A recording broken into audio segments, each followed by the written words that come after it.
સામાન્ય વ્યક્તિ મહાપુરુષ સંજ્ઞા ક્યારે પ્રાપ્ત કરી શકે?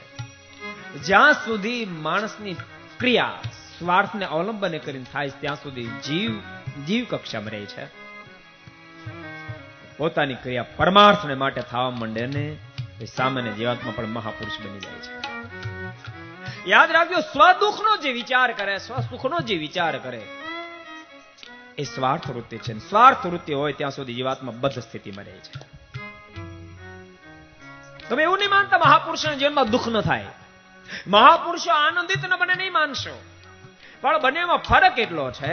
સામાન્ય વ્યક્તિ પોતાના દુઃખથી જ દુઃખી થાય છે, સામાન્ય વ્યક્તિ પોતાના સુખથી જ સુખનો અનુભવ કરે છે.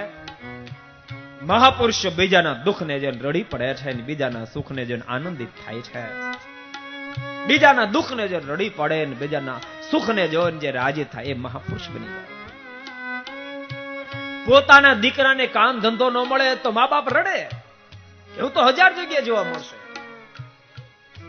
પણ ભક્તો, બિહારની ધરતી પર એ મહાત્મા ફરતા હોય, ગાંધી એક પછી એક ઘરની મુલાકાત લેતા હોય. એક ઘરનો દરવાજો ખટખટાયો, દરવાજો ખોલો, દરવાજો ખોલ્યો નહીં. દરવાજો ખોલો, દરવાજો ખોલ્યો નહીં. બીજી વાર કહ્યું, ગાંધી બોલો, દરવાજો ખોલો. અને એ વખતે ઘરમાંથી અવાજ આવ્યો, આપના આગમન તેમને ખૂબ આનંદ થયો, પણ અમારી મજબૂરી એ છે મેં દરવાજો નહીં ખોલી. કેમ? તમે ઓરડામાં 4 સ્ત્રીઓ છે, પરંતુ પોતાનું શિયળ ઢંકાય એટલા પહેરાનું વસ્ત્રો 2 નારીની પાસે છે, 2 નારીની પાસે વસ્ત્ર નથી. અને આટલા શબ્દ સાંભળતાની સાથે ગાંધીની આંખોમાંથી આંસુની ધારાઓ છે. આહા, મારા દેશની આ દશા! હું પેન્ટ પહેરું, સૂટ પહેરું, ટાઈ બાંધું, અને મારા દેશની નારીઓને પહેરવા વસ્ત્ર ન મળે.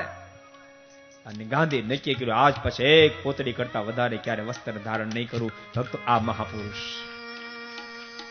પોતાના દુઃખને માટે રાખી દુનિયા રડે છે. બીજાના દુઃખને જોઈને આંખે જેની પીની થાય, બીજાના સુખને જો જેને આનંદ ચડે, બસ એ મહાપુરુષ.